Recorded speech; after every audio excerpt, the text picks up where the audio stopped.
안녕하세요. 시청자 여러분. 이야기와 함께하는 시간입니다. 시동생이 결혼을 합니다. 그러자 시댁 식구 8명이 가족 회의를 열어 재혼수 아파트 20억 원을 나눠달라고 요구했습니다. 저는 그 자리에서 밥상을 뒤엎었습니다. 대체 누가 당신들에게 내 집을 나눠달라고 할 그런 큰 배짱을 준 거죠. 서울의 5월 말은 이상하리 많지 무더웠습니다. 갑작스러운 소나기 뒤에 아스팔트 도로에서 피어오르는 열기뿐만 아니라 성북구의 이 좁은 집 안에서도 그 열기가 스며들어 들끓는 것 같았습니다. 저는 퇴근하자마자 땀으로 축축한 실크 블라우스를 갈아입을 새도 없이 시어머니를 도와 저녁 식사를 차리기 위해 부엌으로 달려가야 했습니다. 돕는다고는 하지만 사실 장보기부터 재료, 손질, 요리까지 시어머니인 최순자 여사는 여자는 집안의 불씨를 지켜야 하니 부엌일을 알아야 한다는 해묵은 핑계를 대며 교묘하게 며느리인 제게 모든 것을 떠넘겼습니다. 오늘 집안 분위기는 평소와 좀 달랐습니다. 최 여사는 온 가족을 저녁 식사에 불러 모았습니다. 시아버님은 소파 구석에 앉아 말없이 TV를 보고 계셨는데 평생 사업 실패로 고생한 흔적이 역력한 고뇌에 찬 얼굴이었습니다. 남편인 박민주는 계속해서 어머니의 눈치를 살폈습니다. 얼음물을 담은 컵만 만지작거리는 잣대 없는 모습에 저는 신물이 났습니다. 시누이 박미나와 막내 시동생 박민수도 와 있었는데 잘 다려 입은 옷에 향수 냄새를 풀풀 풍기며 스마트폰만 만지작거리면서 밥상이 차려지기만을 기다리고 있었습니다. 저는 김이 모락모락 나는 뜨거운 갈비찜 냄비를 식탁 위에 올렸습니다. 오늘 저녁상은 평소보다 훨씬 푸짐했는데 모두 비싼 음식들이었고 장본 돈은 당연히 제 지갑에서 나갔습니다. 최 여사는 상석에 앉아 크게 헛기침을 하며 온 가족에게 수저를 들라는 신호를 보냈습니다. 모두 먹어라. 오늘 엄마가 할 중요한 얘기가 있다. 최 여사가 입을 열었습니다. 그녀의 날카로운 눈빛이 저를 한번 쓱 훑고는 귀한 막내 아들에게 멈췄습니다. 저는 말없이 남편의 밥그릇에 갈비를 덜어주며 불길한 예감에 휩싸였습니다. 이 집에 며느리로 들어온 지 3년. 저는 시어머니의 성격을 너무나 잘 알았습니다. 그녀는 목적 없이는 이런 화기애애한 식사 자리를 단 한 번도 만든 적이 없었습니다. 그리고 그 목적은 항상 돈이나 제게 떠넘기려는 책임과 관련이 있었습니다. 밥을 반쯤 먹었을 때 최 여사는 수저를 내려놓고 휴지로 입을 닦으며 천천히 말했습니다. 우리 민수도 올해 26인데 저쪽 슬기네 집에서 결혼을 서두르고 있어. 그런데 그 집안이 꽤 괜찮단 말이지. 신랑 될 사람이 번듯한 집은 있어야지. 딸을 이런 비좁은 집에 며느리로 보내면 체면이 서겠냐고 하더구나. 저는 계속 고개를 숙이고 밥을 먹었지만 귀는 똑똑히 듣고 있었습니다. 일하기 싫어하고 놀기만 좋아하는 시동생 민수가 부잣집에 장가를 가고 싶다고 최 여사는 저를 똑바로 쳐다보며 말했습니다. 목소리는 달콤했지만 강압적인 의도가 가득했습니다. 서연아, 내 생각은 이렇다. 너희 부부는 아직 아이도 없으니 어디서 살아도 상관없지 않니? 결혼할 때 친정 부모님이 해주신 강남에 있는 그 고급 오피스텔 말이다. 비워두거나 월세 주는 것도 아깝잖니. 그러니 민수 앞으로 명의를 이전해 주는 게 어떻겠니? 형수님이 시동생 결혼 선물로 주는 셈치고 동생이 처가에 기 좀 펴고 살게 말이야. 우리 가족은 한 몸 아니냐. 남편 것이 내 것이고 동생 것도 형 것이나 마찬가지지. 어떻게 생각하니? 입안의 밥이 갑자기 쓰게 느껴졌습니다. 저는 고개를 번쩍 들고 시어머니의 눈을 똑바로 쳐다보았습니다. 제가 방금 들은 말을 믿을 수가 없었습니다. 강남에 있는 그 오피스텔은 현재 시세가 20억 원에 육박합니다. 그것은 제 부모님의 평생 땀과 눈물이 담긴 돈이었고 딸이 혹시나 어려운 일을 겪을까봐 따로 마련해 주신 제 개인 재산이었습니다. 그런데 지금 최 여사는 마치 시장에서 파는 채소 한 단을 넘기라는 듯 태연하게 시동생에게 명의를 이전하라고 요구하고 있었습니다. 저는 남편 민준을 쳐다보았습니다. 남편이 공정한 말을 한마디 해주길 바랐지만 그는 여전히 고개를 숙인 채 식탁 모서리만 만지작거리며 아내를 쳐다볼 용기조차 내지 못했습니다. 그의 침묵은 제 얼굴에 찬물을 끼얹는 것과 같았고 남편이라는 남자가 나를 보호해 줄 것이라는 희미한 희망마저 꺼뜨렸습니다. 어머님, 그게 무슨 말씀이세요? 저는 간신히 평정심을 유지하려 애썼지만 억눌렀던 분노 때문에 목소리가 떨리기 시작했습니다. 그 집은 부모님이 제게 주신 제 개인 재산이에요. 서류상 제 이름으로 되어 있는데 어떻게 어머님께서 민수 씨에게 명의를 이전하라고 하실 수 있으세요? 닭 날개를 뜯고 있던 시누이 박민아가 제 말을 듣고는 입술을 삐죽이며 끼어들었습니다. 목소리는 시큼했습니다. 새언니, 너무 빡빡하게 구네. 박씨, 집안 며느리로 들어온 지 3년이나 됐으면 언니 재산도 우리 집 재산이지. 우리 민수는 이제 막 사회생활 시작하는 건장한 청년이라 장가갈 집이 필요한데 언니는 3년 동안 배는 감감무 소식이면서 그 큰 집을 쥐고 있어서 뭐하게요. 낭비지.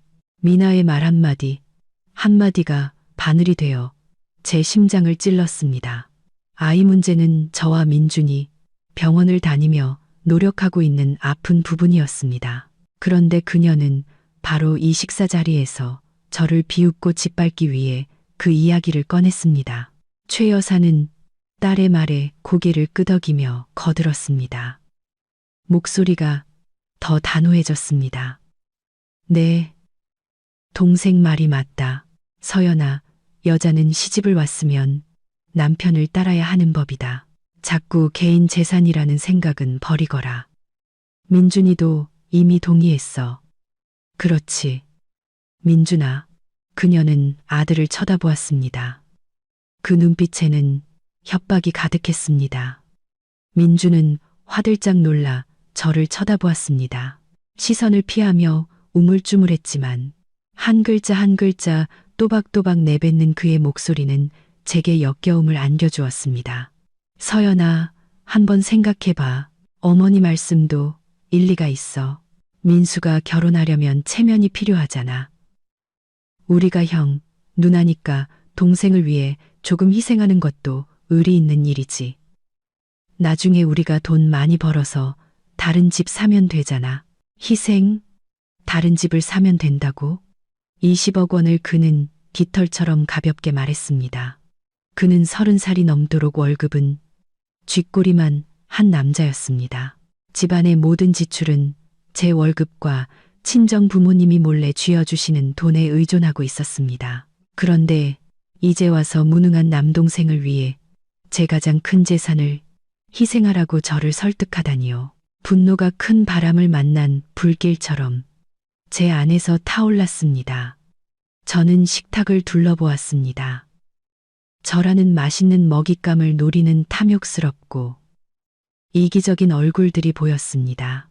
시아버지는 여전히 그림자처럼 조용했고 시어머니는 뻔뻔했으며 시누이는 무례했습니다. 그리고 가장 가슴 아픈 것은 나약하고 비겁한 제 남편이었습니다.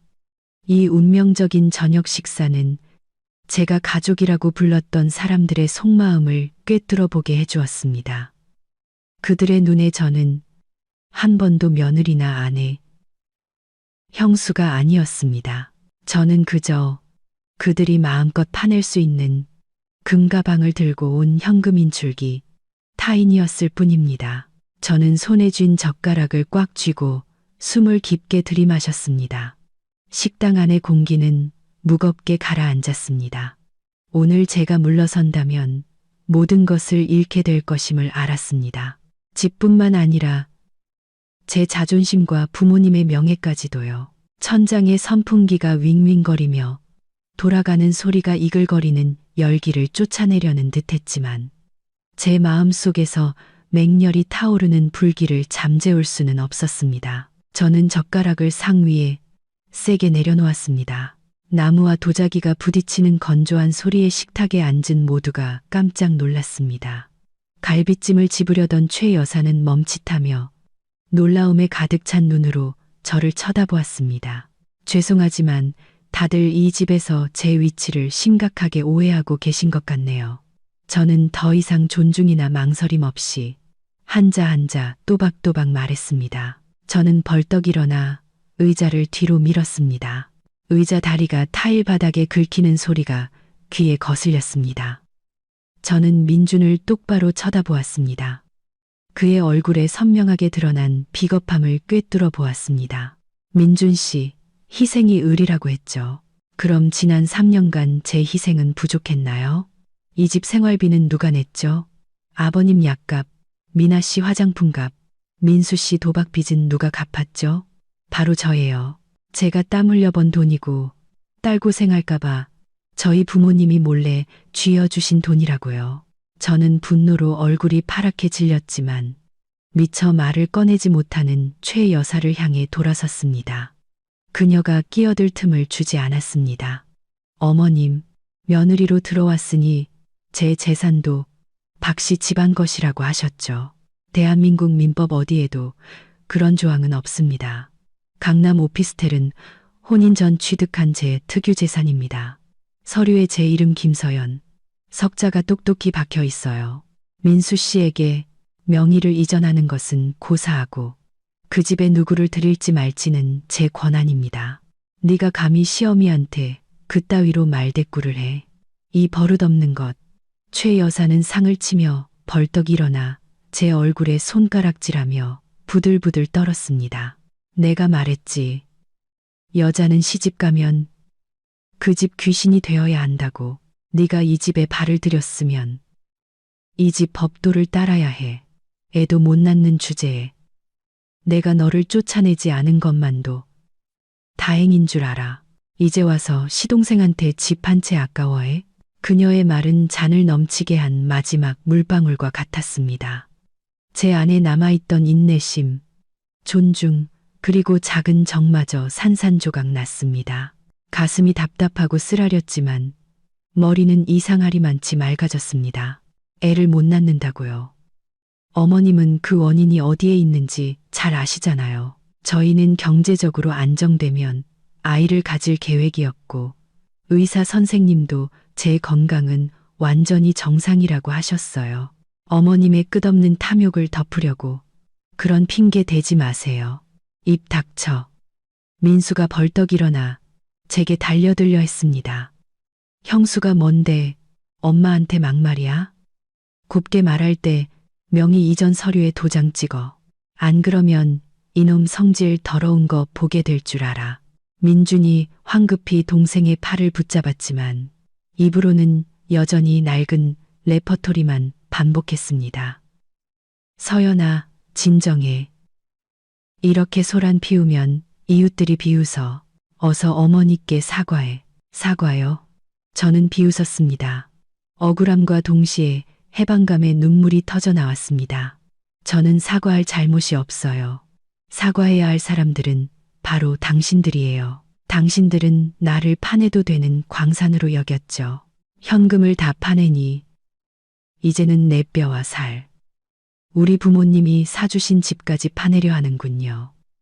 똑똑히 들으세요. 단돈 10원도 내놓지 않을 겁니다. 20억은 말할 것도 없고요. 말을 마친 저는 손을 휘둘러 상을 힘껏 엎었습니다. 제가 정성껏 만든 갈비찜과 여러 반찬이 담긴 푸짐한 밥상이 모두 바닥으로 내동댕이 쳐졌습니다. 와장창, 그릇 깨지는 소리가 요란하게 울려 퍼졌고 음식은 사방에 흩어졌으며 국물은 날카로운 도자기 파편과 뒤섞여 흥건했습니다. 시댁 식구들은 마치 벼락이라도 맞은 듯 그 자리에 얼어붙었습니다. 지난 3년간 온순하고 인내심 강했던 며느리 김서연이 이런 경천동지할 행동을 하리라고는 상상도 못했을 겁니다. 최 여사는 입을 떡 벌린 채 얼굴이 빗기 하나 없이 하얗게 질렸습니다. 미나는 새 원피스에 국물이 튀자 날카롭게 비명을 질렀습니다. 민수는 눈을 동그랗게 떴고 민주는 얼굴이 새파랗게 질려 떨고 있었습니다. 드세요. 당신들의 탐욕을 배 터지게 채워보시라고요. 저는 그동안 억눌렀던 모든 울분을 토해내며 소리쳤습니다. 오늘부터 나는 더 이상 이 집의 며느리도 형수도 아내도 아니에요. 끝났어. 저는 뒤돌아 침실로 향했습니다. 식당에서 들려오는 최 여사의 시끄러운 욕설과 미나의 울음소리를 무시한 채 저는 옷장을 열어 옷 몇 벌과 중요한 서류들을 급히 여행 가방에 쑤셔 넣었습니다. 민준이 방으로 따라 들어와 제 팔을 잡으려 했습니다. 서연아, 너 미쳤어. 어딜 가려는 거야. 화가 나도 그렇지. 너무 심하잖아. 밖에 어지른 것 좀 치우고 어머니께 사과해. 내가 잘 말씀드려 볼게. 저는 그의 손을 세게 뿌리쳤습니다. 제가 한 인간에게 보낼 수 있는 가장 경멸적인 눈빛으로 그를 쳐다보았습니다. 그 더러운 손으로 나 만지지 마. 못 들었어? 끝이라고 했잖아. 당신은 그냥 남아서 당신 엄마의 착한 아들 노릇이나 해. 그 기생충 같은 가족들 뒷바라지나 하면서 살라고. 저는 여행 가방에 지퍼를 쫙 올리고 핸드백을 어깨에 메고 문으로 향했습니다. 거실을 지나갈 때 시아버지가 여전히 그 자리에 앉아 계신 것을 보았습니다. 눈은 TV 화면을 향해 있었지만 어깨가 가늘게 떨리고 있었습니다. 잠시 마음이 흔들렸지만 저는 다시 발걸음을 재촉했습니다. 그의 나약함, 그의 침묵 또한 아내와 자식들의 만행을 방조한 죄였습니다. 문 밖으로 나와 지나가는 택시를 잡았습니다. 차에 올라타자 에어컨의 찬 바람이 얼굴에 와닿으며 정신이 조금 들었습니다. 백미러를 통해 보니 성북구의 낡은 2층 집이 점점 뒤로 멀어져 갔습니다. 어디로 모실까요? 손님, 제 아버지 뻘 되어 보이는 기사님이 다정하게 물었습니다. 강남에 있는 제 오피스텔로 가주세요. 목이 잠긴 목소리로 대답했습니다. 저는 차창에 머리를 기댄 채 서울 거리를 오가는 분주한 사람들을 바라보았습니다. 그때서야 눈물이 뚝뚝 떨어지기 시작했습니다. 이 결혼을 후회해서 우는 것이 아니었습니다. 어리석었던 제 3년의 청춘을 위해 딸을 잘못된 곳에 시집 보낸 친정 부모님을 생각하며 울었습니다. 하지만 마음 깊은 곳에서는 제가 인생에서 가장 올바른 일을 했다는 것을 알고 있었습니다. 오늘의 분노는 충동적인 것이 아니라 각성이었습니다.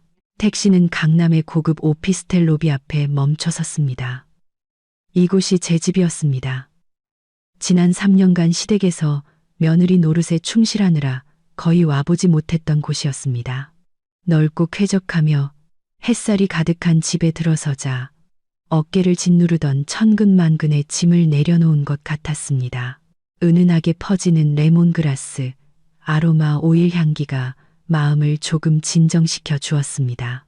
제가 가장 먼저 한 일은 휴대폰을 꺼내 아버지께 전화하는 것이었습니다. 신호음이 2번 울리기도 전에 아버지가 전화를 받으셨습니다. 걱정 가득한 아버지의 낮고 따뜻한 목소리가 들려왔습니다. 여보세요, 딸. 왜 이제야 전화했니? 밥은 먹었고. 아버지의 목소리를 듣자 목이 메어 다시 눈물이 쏟아질 것 같았습니다. 저는 간신히 흐느낌을 참고 말했습니다. 아빠, 우리 집에 돌아왔어요. 아버지는 예민하고 딸을 무조건적으로 사랑하는 분이셨습니다. 제 머뭇거리는 목소리만 듣고도 상황을 짐작하셨습니다. 아버지는 길게 묻지 않으셨습니다. 목소리가 단호하고 엄격해졌습니다. 그놈이 또 널 힘들게 했니? 아니면 그 여편네가 또 무슨 짓을 한 게야? 일단 거기 가만히 있어라. 아빠가 바로 갈게. 아니에요. 아빠, 저는 급히 아버지를 말렸습니다. 저는 괜찮아요. 그냥 아빠한테 말씀드리고 싶었어요. 저 이혼하기로 결심했어요. 수화기 저편이 몇 초간 조용했습니다. 저는 숨을 죽이고 기다렸습니다. 아버지가 슬퍼하실까봐, 딸이 이혼녀가 되는 것을 걱정하며 말리실까봐 두려웠습니다. 하지만 아니었습니다. 아버지의 목소리는 제 인생에서 가장 든든한 버팀목처럼 확고하게 들려왔습니다. 잘했다. 아빠는 내 결정을 지지한다. 그냥 집으로 돌아오너라. 아빠가 먹여 살릴게. 우리 집에 내 딸 밥 한 그릇 없을까봐. 그런 쓰레기 같은 인간들은 하루라도 빨리 버리는 게 약이다. 딸아, 아무것도 두려워하지 마라. 아빠가 여기 있으니까. 저는 어린아이처럼 엉엉 울었습니다. 그냥 집으로 돌아오너라. 아빠가 있다는 아버지의 말씀이 제 마음속의 모든 두려움과 걱정을 녹여주었습니다. 저는 이 싸움에서 혼자가 아니라는 것을 알았습니다. 다음 날 아침, 아버지는 집안의 오랜 법률 자문이자 아버지의 절친인 김 변호사님을 제게 보내셨습니다.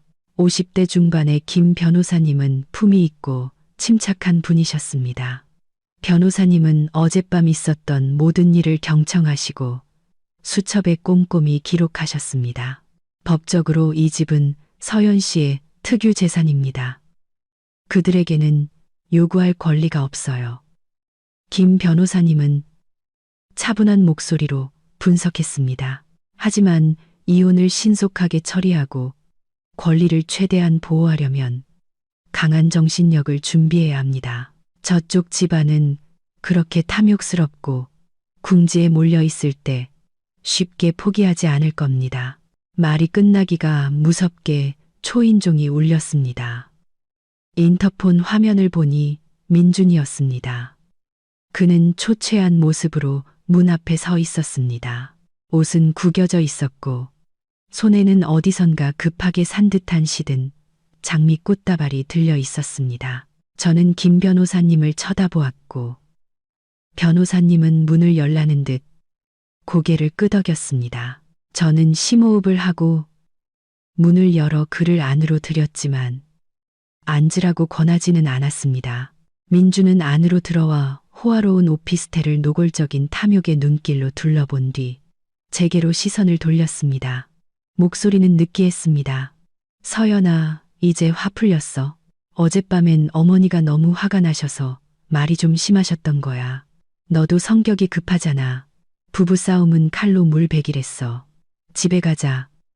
어머니가 밥 차려놓고 기다리셔. 저는 팔짱을 낀 채 그의 서투른 연기를 차갑게 바라보았습니다. 안 가요. 이혼 서류는 변호사님 통해서 보낼게요. 돌아가세요. 민주는 굳어버렸습니다. 거진 미소가 얼굴에서 사라졌습니다. 그는 꽃다발을 테이블에 던지고 제게 다가와 팔을 잡았습니다. 이혼? 너 미쳤어? 겨우 집 문제 때문에 이혼을 하겠다고. 3년간 함께한 부부의 정은 생각 안 해. 세상 사람들이 남편 버린 여자라고 손가락질하는 거 두렵지도 않아? 저는 그의 손을 뿌리치며 씁쓸하게 웃었습니다. 정이란 게 당신 어머니와 합세해서 당신 동생에게 집 명의를 넘기라고 강요할 때 쓰는 건가요? 정이란 게 아내가 등골 빠지게 온 가족을 먹여 살리는 동안 당신은 엄마 치마폭에 숨어 나약하게 구는 건가요? 세상 사람들이 비웃는다고요? 나를 비웃을까요? 아니면 끝없는 탐욕에 빠진 당신 집안을 비웃을까요? 저는 상관없어요. 저는 단지 사람답게 살고 싶을 뿐이에요. 그때 김 변호사님이 나섰습니다. 법조인의 단호한 목소리였습니다. 박민준 씨, 저는 김서연 씨의 법률 대리인입니다. 지금부터 이혼 절차와 관련된 모든 사항은 저와 직접 상의해 주시기 바랍니다. 제 의뢰인이 휴식이 필요하니 이만 돌아가 주시죠. 낯선 사람, 그것도 변호사를 보자 민주는 움찔했습니다.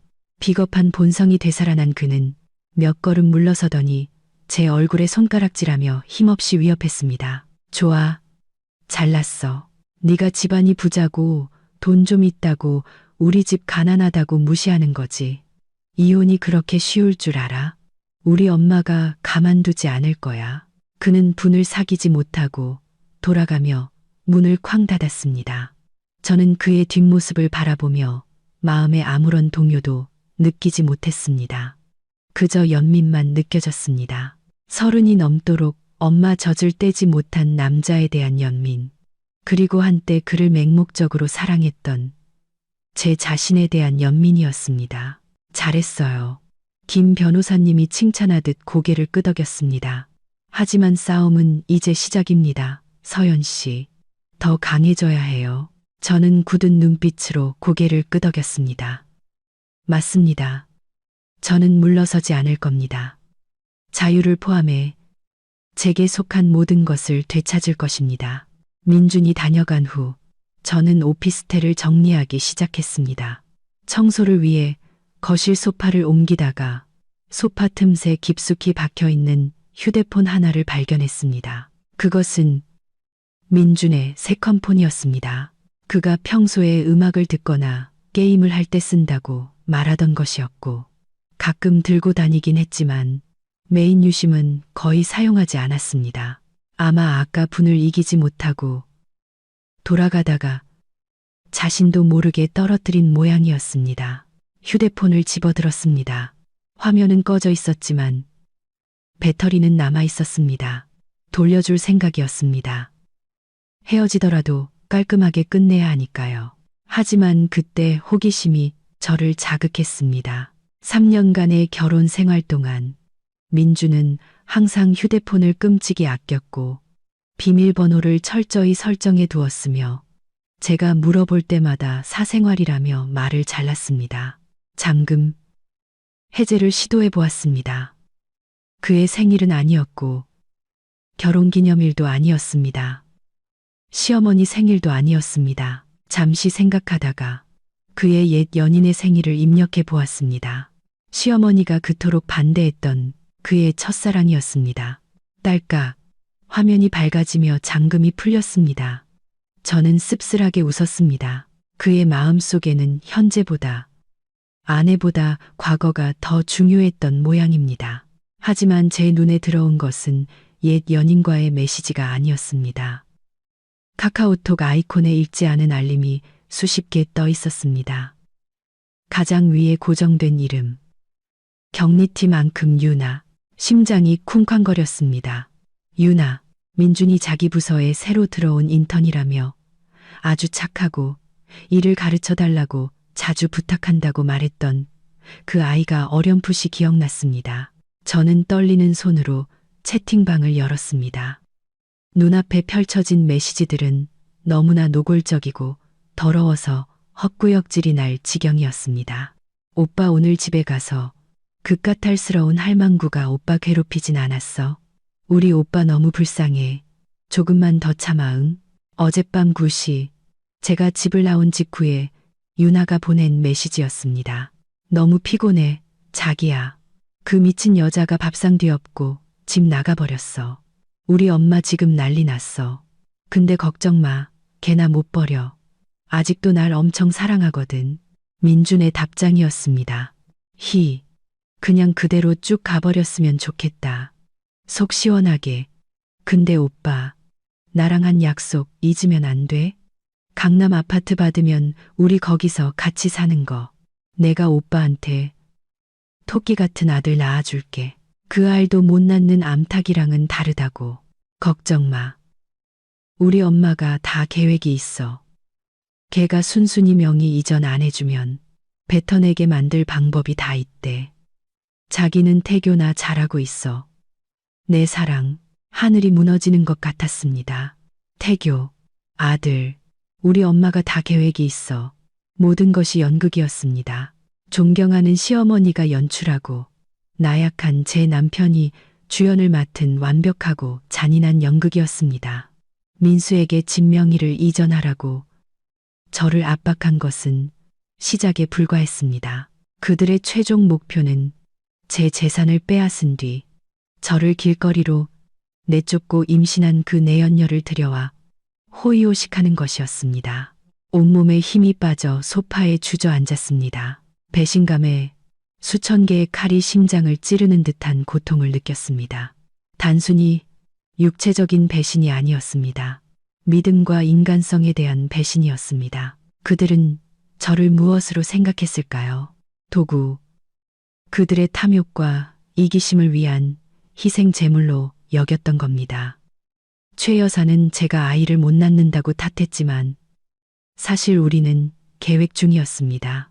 그런데 그녀는 바로 그 핑계를 대며 아들에게 바람을 피우게 하고 대를 이을 사람을 구한 뒤 제 재산을 통째로 빼앗으려 음모를 꾸몄던 것입니다. 소름 끼치도록 잔인한 계획이었습니다.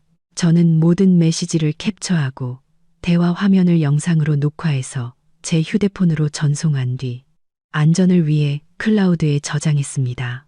이 증거들은 판세를 뒤집을 가장 날카로운 무기가 될 것입니다. 눈물은 어느새 말라 있었고 대신 그 자리에는 전례 없는 냉철함과 결의가 들어섰습니다. 저는 손안에 휴대폰을 꽉 쥐었습니다. 박민준, 최순자, 당신들이 이런 게임을 하고 싶다고. 좋아, 내가 당신들과 끝까지 놀아주지. 누가 맨손으로 쫓겨나게 될지 한번 보자고. 저는 다시 김 변호사님께 전화를 걸었습니다. 변호사님, 방금 아주 흥미로운 것을 찾았어요. 전략을 바꿔야 할 것 같아요. 단순한 이혼이 아니라 사기 및 간통죄를 밝히기 위한 법적 싸움이 될 겁니다. 수화기 저편에서 김 변호사님은 잠시 침묵하더니 흥분된 목소리로 말했습니다. 아주 좋습니다. 서연 씨, 그 증거물 잘 보관하세요. 내일 사무실로 오시면 반격 계획을 세웁시다. 저는 전화를 끊고 창밖을 내다보았습니다. 서울의 하늘은 비바람을 몰고 올 준비를 하고 있었습니다. 먹구름이 몰려와 큰 폭풍이 곧 닥칠 것을 예고했습니다. 하지만 저는 더 이상 두렵지 않았습니다. 비가 그친 뒤에는 하늘이 다시 맑아질 것이고 바람을 심은 자는 반드시 폭풍을 거두게 될 것이기 때문입니다. 다음 날 아침, 저는 평소보다 일찍 일어났습니다. 시댁 식구들을 위해 아침 식사를 준비하기 위해서가 아니라 중요한 연기를 준비하기 위해서였습니다.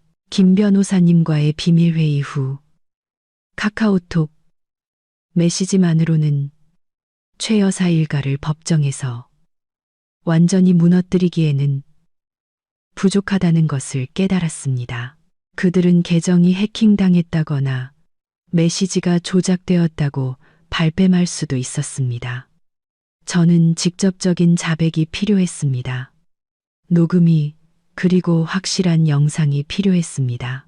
저는 전자상가에 들러 잡음 제거 기능이 뛰어나고 24시간 연속 작동이 가능한 최고급 녹음펜을 샀습니다. 휴대폰에도 자동 녹음 기능을 설정하고 옷 단추에 위장된 초소형 카메라도 준비했습니다. 김 변호사님은 제가 반드시 침착해야 하며 후회하고 약해진 아내 역할을 연기해서 그들이 경계심을 풀고 속내를 다 털어놓게 만들어야 한다고 신신당부했습니다. 저는 택시를 타고 성북구의 그 집으로 돌아갔습니다. 녹슨 철문 앞에 서자 역겨운 감정이 치밀어 올랐지만 심호흡을 하고 인내의 가면을 썼습니다. 마당에 들어서자마자 떠들썩한 웃음소리가 들려왔습니다. 엄마, 걱정 마세요. 유나가 그러는데 태아가 아주 건강하대요. 초음파 보니까 아들일 가능성이 높다던데요. 이번에 우리 집에 복이 넝쿨째 굴러 들어오는 거예요. 민준의 목소리는 이상할 정도로 들떠 있었습니다. 그럼 좋지. 네가 잘 챙겨줘라. 그 서연이란 년이 진명에 넘겨주고 나면 적당한 핑계대서 쫓아내고 유나 모자를 정식으로 드려야지. 내 귀한 장손을 고생시킬 수는 없지. 최 여사의 시큼한 목소리가 쩌렁쩌렁 울렸습니다. 저는 씁쓸하게 웃으며 가방 속 녹음펜을 켰습니다. 그리고는 아무것도 듣지 못한 척하며 문을 열고 들어갔습니다. 어머님, 민준 씨. 저는 목소리를 낮추고 후회하는 듯한 기색을 담아 말했습니다. 거실의 분위기는 순식간에 싸늘해졌고 웃음소리는 뚝 그쳤습니다. 과일을 깎던 최 여사는 저를 보자 얼굴이 굳어지며 칼을 접시에 쨍 소리 나게 내려놓았습니다. 민주는 화들짝 놀라 벌떡 일어섰고 눈알을 이리저리 굴렸습니다. 네가 여긴 어쩐 일이냐. 영영 가버린 줄 알았더니. 최 여사는 턱을 치켜들며 비아냥거렸습니다. 저는 고개를 숙이고 탁자 가까이 다가가 방금 사온 비싼 과일 바구니를 내려놓았습니다. 어머님, 지난번에 제가 너무 화가 나서 가족들 체면을 깎아 죄송해요. 제 물건 좀 챙기러 왔어요. 그리고 집 문제에 대해서도 어머님과 민준 씨와 진지하게 이야기하고 싶어서요. 집 문제라는 말에 최 여사의 눈이 자동차 헤드라이트처럼 번쩍였습니다. 그녀는 민준을 힐끗 쳐다보더니 호떡 뒤집듯 순식간에 목소리를 부드럽게 바꿨습니다. 그럴 줄 알았다. 네가 원래 사리분별은 하는 애잖니. 지난번엔 화가 나서 잠시 이성을 잃었던 거지. 앉아라, 앉아. 저는 저를 산채로 잡아먹으려는 자들 앞에 앉았습니다. 김 변호사님이 알려준 대로 도발 작전을 시작했습니다. 사실 저도 깊이 생각해 봤어요. 부부는 백년해로 해야 하잖아요. 하지만 어머님, 그 집은 가치가 너무 커요. 만약 제가 민수 씨에게 명의를 이전했는데 나중에 저희 부부에게 무슨 일이 생기거나 민수 씨가 정신 못 차리고 집을 팔아버리면 제가 친정 부모님께 무슨 면목으로 뵙겠어요. 최 여사는 급히 손을 저었습니다. 아이고, 너는 쓸데없는 걱정을 하는구나. 우리 민수가 장가가면 바로 정신 차릴 놈이다. 그리고 명의 이전은 동생 장가 보내려고 하는 거지. 누가 팔아먹는다고 그래? 그나저나 무슨 일이라니. 그게 무슨 뜻이냐. 너 민준이랑 헤어지기라도 하겠다는 거야. 그리나 남편 버린 여자는 길바닥에 나앉아 굶어 죽기 십상이야. 누가 그런 여자를 데려가겠니? 계단에서 내려오던 시누이 박미나가 저를 보고 끼어들었습니다. 새언니, 이기적으로 굴지 좀 마. 애도 못 낳으면서 물질적으로라도 보답해야지. 엄마가 언니 안 쫓아내고 오빠가 새장가 가게 놔둔 것만도 언니한테는 복인 줄 알아. 그냥 서류에 도장 찍고 예전처럼 화목하게 지내자고. 애를 못 낳는다니.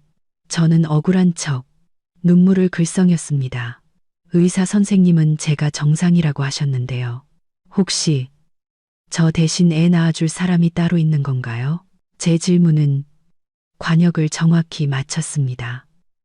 최 여사와 민주는 움찔하며 서로를 쳐다보았습니다.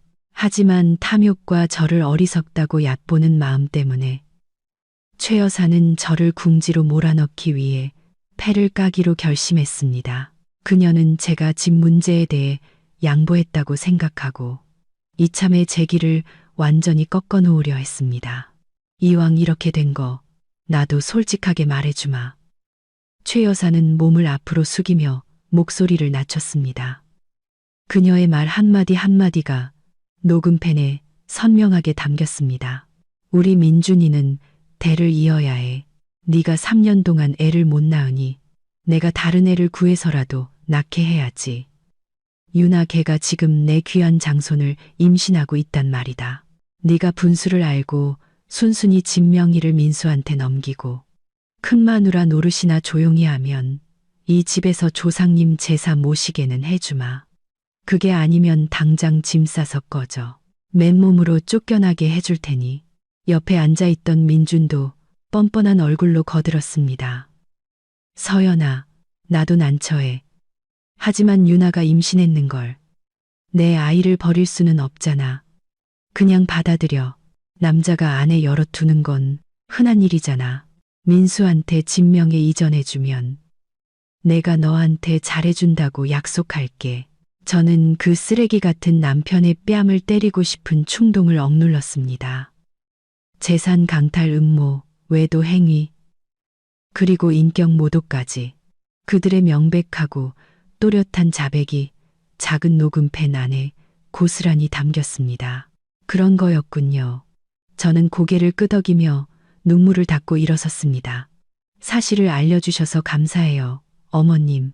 그리고 당신도요. 이 제안에 대해 신중히 생각해 볼게요. 생각은 무슨 생각? 당장 도장 찍어 어디선가 민수가 튀어나와 미리 준비한 부동산 증여 계약서를 테이블 위에 던졌습니다.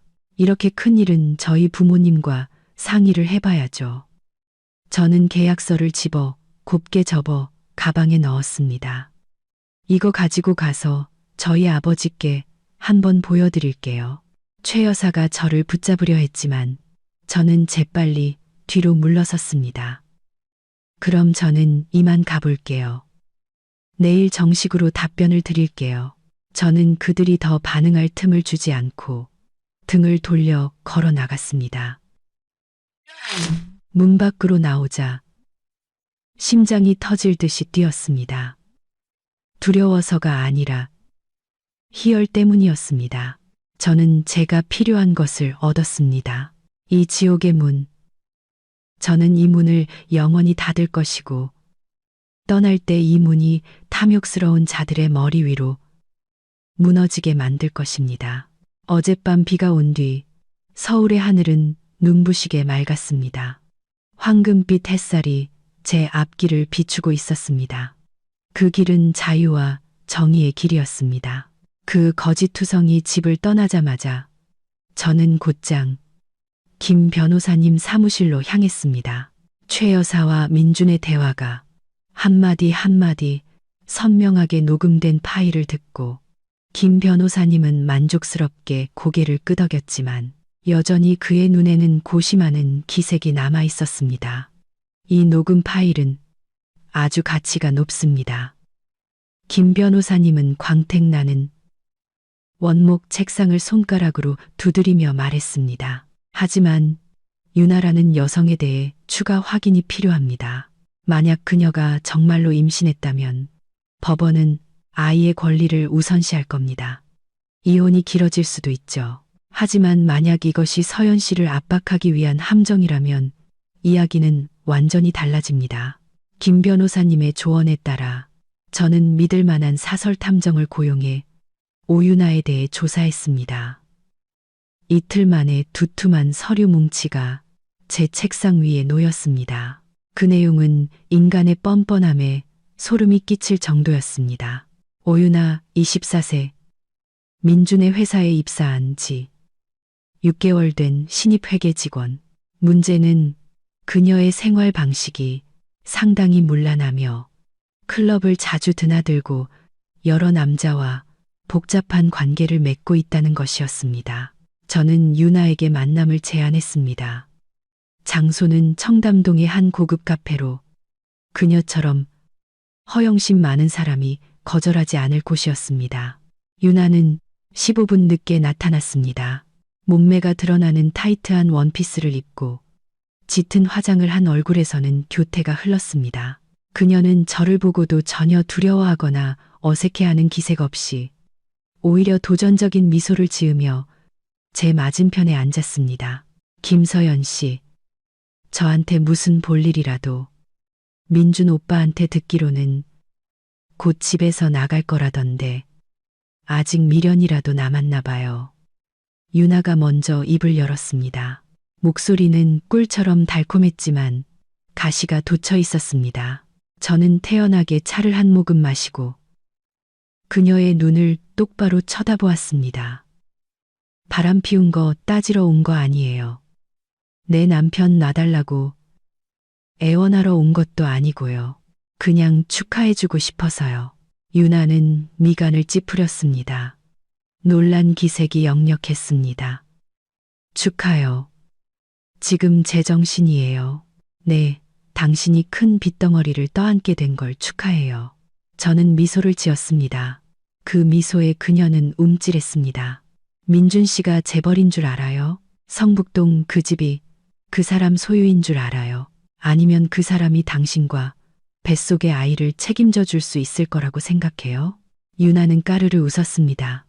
그 시큼한 웃음소리가 조용한 카페 안에 울려 퍼졌습니다. 겁주지 말아요. 민준 오빠가 다 말해줬어요. 성북동 집은 시부모님 거고 나중엔 오빠 차지가 될 거라고. 그리고 당신의 그 강남 오피스텔도 조만간 시댁의 명의 이전될 거고요. 애도 못 낳는 주제에 다른 사람이 낳아주는 게 당연한 거 아니에요? 순리라고요. 늙었으면 알아서 비켜줘야죠. 그녀의 뻔뻔함은 제 상상을 초월했습니다. 부적절한 관계를 인정할 뿐만 아니라 제 재산을 빼앗으려는 야심까지 공공연히 드러냈습니다. 자신감이 넘치시네요. 저는 가방에서 봉투 하나를 꺼내 그녀 앞으로 밀었습니다. 그럼 민준 씨 집안의 실제 재정 상황은 알고 있나요? 그리고 더 중요한 건 당신 뱃속의 아이가 정말 민준 씨 아이라는 확신은 있고요. 유나의 얼굴색이 변했습니다. 그녀는 봉투를 낚아채 열어보았습니다. 안에는 그녀가 불과 2주 전 호텔에서 낯선 남자와 다정하게 찍힌 사진들이 들어 있었습니다. 민준의 말에 따르면 그녀가 임신 1개월 차였을 시점이었습니다. 날 미행했어요. 유나의 목소리가 떨리기 시작했습니다. 그 전에 남편이 무엇 때문에 가정을 희생하는지 알고 싶었을 뿐이에요. 저는 차갑게 대답했습니다. 유나 씨, 민준 씨는 그 임신을 믿을 만큼 어리석을지 몰라도 나와 법은 그렇지 않아요. 아이를 이용해서 돈을 뜯어내거나 이혼을 강요하려 했다면 사람 잘못 봤어요. 유나는 상을 치며 벌떡 일어섰습니다. 얼굴은 분노와 수치심으로 붉어졌습니다. 두고 봐요. 고작 사진 몇 장으로 날 협박할 수 있을 거라고 생각하지 마. 최 여사님은 내 편이야. 당신이나 짐 쌀 준비나 하시지. 그녀는 씩씩거리며 나가버렸고 저는 치솟는 경멸감을 느끼며 그 자리에 앉아 있었습니다. 이 만남으로 제 추측이 맞았다는 것이 확실해졌습니다. 유나는 민준을 전혀 사랑하지 않았습니다. 그녀는 그저 기생할 숙주를 찾는 기생충에 불과했습니다. 그리고 제 시댁 식구들은 탐욕과 장손에 대한 갈망에 눈이 멀어 기꺼이 그녀의 희생양이 되었습니다. 최 여사가 자기 편이라고 자신있게 말하는 유나의 태도가 계속 마음에 걸렸습니다. 최 여사가 아무리 손주를 갈망한다 해도 유나처럼 복잡한 과거를 가진 여자를 며느리로 받아들이는 것은 이상했습니다. 특히나 까다롭고 남 흠잡기 좋아하는 그녀의 성격상 더욱 그랬습니다. 제가 모르는 더 깊은 연결고리가 있을 것 같았습니다. 저는 탐정에게 전화해 유나의 신상과 그녀와 최 여사 가족 간의 관계를 더 깊이 조사해달라고 요청했습니다.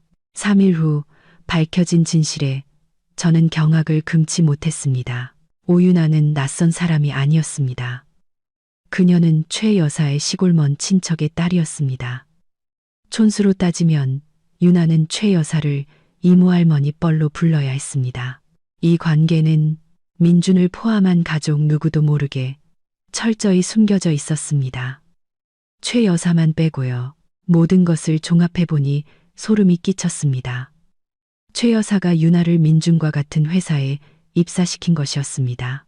그녀는 아들이 나약하고 유혹에 쉽게 넘어가며 아이 문제로 의기소침해 있다는 것을 알고 자신의 친척을 이용해 덫을 놓은 것이었습니다. 그녀의 목적은 단순히 대를 이을 손주를 얻는 것뿐만 아니라 재산이 밖으로 새나가는 것을 막기 위함이었습니다. 그녀는 제가 떠난 후 민준이 다른 여자와 결혼하면 새 며느리가 자기 말을 듣지 않을까봐 두려워했던 것입니다. 하지만 시골에서 빚에 쪼들리며 의지할 곳이 필요했던 조카 유나라면 쉽게 통제할 수 있을 거라고 생각한 거죠. 가족이라는 이름 아래 숨겨진 비윤리적이고 병적인 음모였습니다. 최 여사는 돈과 집안에서의 권력을 위해 도덕과 윤리를 기꺼이 짓밟았습니다. 그 무렵 민주는 계속해서 문자와 전화로 저를 괴롭혔습니다. 서연아, 고집 그만 부려. 유나가 너 때문에 스트레스 받아서 유산할 뻔했단 말이야. 내 아이한테 무슨 일 생기면 너 가만 안 둬. 집에 와서 서류에 도장 찍어. 그럼 엄마한테 말해서 위자료 좀 챙겨주라고 할게. 그 문자를 읽으며 저는 더 이상 마음이 아프지 않았습니다. 그저 헛웃음만 나왔습니다. 그는 여전히 유나 뱃속의 아이가 자기 핏줄이라고 굳게 믿고 있었고, 자기 엄마가 아들의 행복을 위해 애쓰고 있다고 믿고 있었습니다. 저는 유나의 정체에 대한 증거를 바로 터뜨리지 않기로 했습니다. 저는 치명적인 한 방이 필요했습니다. 그들 모두가 한자리에 모여 누구도 부인할 수 없는 순간을 기다렸습니다. 아버지께 전화를 걸었습니다. 아빠, 증거는 다 모았어요. 하지만 조금만 더 기다리려고요. 법의 심판을 받기 전에 그들이 스스로 파멸하는 모습을 보고 싶어요. 아버지는 전화기 너머로 한숨을 쉬셨습니다.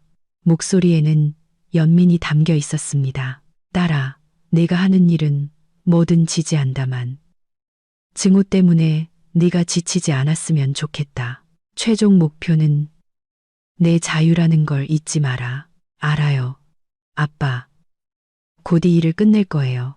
제가 다음 수를 계획하고 있을 때 또 다른 충격적인 소식이 전해졌습니다. 시아버지가 사장으로, 민준이 부장으로 있던 시댁의 가족 회사가 공식적으로 부도를 선언한 것입니다. 최 여사가 땅 투자를 위해 몰래 빌린 고금리 사채가 만기가 된 것이었습니다. 사채업자들이 성북동 집 앞에 진을 치기 시작했습니다. 최 여사가 공들여 짠 거미줄이 찢어지기 시작한 것입니다. 그리고 그 붕괴의 첫 번째 희생자는 아이러니하게도 그 집에서 가장 불쌍한 남자, 시아버지였습니다. 시댁이 부도났다는 소식은 빠르게 퍼져나갔습니다. 서울은 넓지만 사업하는 사람들 사이에서 나쁜 소문은 날개가 달린 법입니다. 예전에 시아버지 회사와 거래했던 옛 친구로부터 성북구에서 조폭들이 난리를 피우고 있다는 전화를 받았습니다. 저는 놀라지 않았습니다. 오랫동안 이 가족의 허술한 재정 관리와 헛된 허영심을 알고 있었기 때문입니다. 최 여사가 돈 관리를 도맡았지만 달콤한 말에 넘어가 어설픈 프로젝트에 돈을 쏟아붓고 결국 사채를 빌려 이리저리 막는 시기였으니까요. 귀한 막내 아들 민수는 도박과 밤샘 유흥에 돈을 탕진했습니다. 온 가족이 제 월급과 시아버지의 텅 빈 사업가라는 껍데기에 기생하며 살았습니다. 이제 제가 떠나고 젖줄이 마르자 그 껍데기가 깨지는 것은 당연한 수순이었습니다. 이미 떠난 몸이지만 마음 한구석이 불편했습니다. 민준이나 최 여사 때문이 아니라 시아버지 때문이었습니다. 시아버지는 비록 나약해서 며느리를 편들어 주신 적은 없지만 직접적으로 제게 악의를 품거나 해를 끼치지는 않으셨습니다. 그는 그저 그림자였습니다. 탐욕스럽고 독재적인 아내의 또 다른 희생자일 뿐이었습니다. 그날 오후 휴대폰이 계속해서 울렸습니다. 민준의 번호였습니다. 저는 화면을 잠시 망설이다 받지 않기로 했습니다. 그가 왜 전화했는지 뻔했습니다. 안부를 묻기 위해서가 아니라 돈을 빌리기 위해서일 겁니다. 제게 전화가 닿지 않자 민주는 문자를 보내기 시작했습니다. 수많은 문자가 쏟아졌습니다. 서연아, 제발 나 좀 도와줘. 사채업자들이 집을 포위했어. 돈 안 갚으면 온 가족을 죽이겠다고 협박해. 네가 아직 화난 거 알지만 부부였던 정을 생각해서 2억만 빌려줄 수 없을까? 집 팔아서 꼭 갚을게. 맹세해. 서연아, 어떻게 이렇게 악독할 수가 있어. 사람이 죽게 생겼는데 모른 척 하겠다고. 저는 휴대폰을 꺼서 옆으로 던져버렸습니다. 2억. 그는 2억이 무슨 채소값이라도 되는 줄 아는 걸까요? 그렇게 쉽게 빌려달라고 하게. 그리고 더 중요한 것은 그가 여전히 저를 그 밑 빠진 독 같은 집안을 구하기 위해 재산을 바칠 바보로 생각하고 있다는 것이었습니다. 제 침묵은 가장 단호한 대답이었습니다. 저는 그들이 자초한 혼란에 끼어들지 않을 것입니다. 인과응보는 누구도 피할 수 없으며 이제 그들이 잘못된 삶의 대가를 치를 때였습니다. 하지만 저는 궁지에 몰린 자들의 무모함을 과소평가했습니다. 그날 밤 민수는 문신을 한 낯선 남자 몇 명을 데리고 제 오피스텔 앞에 와서 저를 만나겠다며 고함을 질렀습니다. 건물 경비원들이 나서서 경찰에 신고하겠다고 위협하자 그들은 물러갔지만 피비린내 나는 협박을 남기는 것을 잊지 않았습니다. 저는 고급 오피스텔 안에서 아래로 펼쳐진 화려한 도시의 불빛을 내려다보며 차가운 마음을 다잡았습니다. 그들이 저를 완전히 적으로 여긴다면 저 또한 마지막 남은 적마저 지킬 필요가 없었습니다. 다음 날 이른 아침 법원에 제출할 서류를 준비하고 있는데 낯선 번호로 전화가 걸려왔습니다. 여보세요. 박대호 씨, 며느님 김서연 씨 맞으신가요? 다급한 여성의 목소리가 들려왔습니다. 네, 맞는데요. 무슨 일이시죠? 서울대병원 응급실입니다. 시아버님께서 방금 뇌졸중으로 인한 깊은 혼수 상태로 실려 오셨어요. 함께 온 가족들이 응급수술비를 낼 돈이 없다고 여기서 소란을 피우고 있습니다. 지금 바로 와주실 수 있나요? 심장이 덜컥 내려앉았습니다. 가장 걱정했던 일이 벌어진 것입니다. 고혈압 병력이 있으신 시아버지가 빚더미와 사채업자들의 협박이라는 충격을 어떻게 견뎌내셨겠습니까? 바로 가겠습니다. 저는 전화를 끊고 가방을 급히 챙겨 집을 나섰습니다. 최 여사와 민준이 뼛속까지 미웠지만 한 인간으로서 죽어가는 노인을 외면할 수는 없었습니다. 게다가 이것은 모든 것을 완전히 끝낼 기회이기도 했습니다. 병원에 도착하자 응급실 앞은 혼란 그 자체였습니다. 최 여사는 머리를 산발한 채 간호사에게 울부짖으며 떼를 쓰고 있었고 민준과 민수는 구석에 움츠려 서서 얼굴이 새파랗게 질려 있었습니다. 당신들은 의사면서 양심도 없어? 내 남편이 죽어가는데 돈부터 내놓으라니. 사람부터 살리고 봐야 할 거 아니야. 최 여사는 접수 데스크를 쾅쾅 치며 소리쳤습니다. 보호자분, 규정상 수술 전에 보증금을 내셔야 합니다. 이분은 상태가 매우 위중해서 긴급 뇌수술이 필요하고 예상 비용만 수천만 원입니다.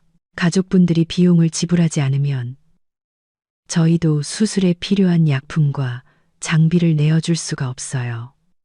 젊은 간호사가 겁에 질린 목소리로 간신히 설명했습니다. 제가 나타나자 최 여사는 물에 빠진 사람이 지푸라기라도 잡는 심정으로 제게 달려들었습니다.